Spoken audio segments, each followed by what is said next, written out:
одговорен патот да биде готов во јануари 2024 година си ти како министер за транспорт и врски.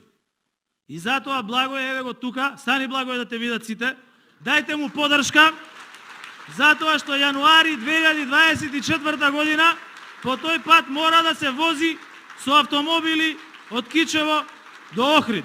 Иако ветуваа дека автопатот Кичево-Охрид ќе биде готов, СДСМ и ДУИ во финишот од мандатот се откажаа од автопатската делница долга 57 километри, која и по една деценија не може да го види светлото на денот.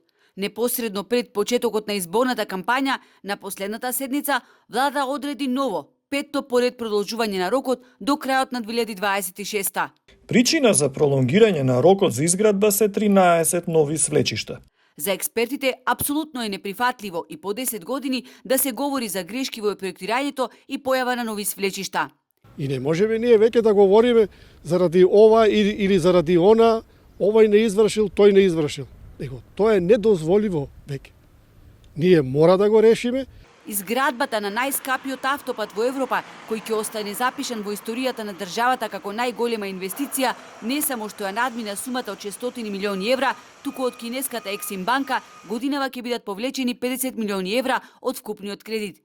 Во изминатата деценија, државата догуша заглави во кредити за израда на автопатот, а не е пуштен во употреба нити еден метар асфалт на делницата.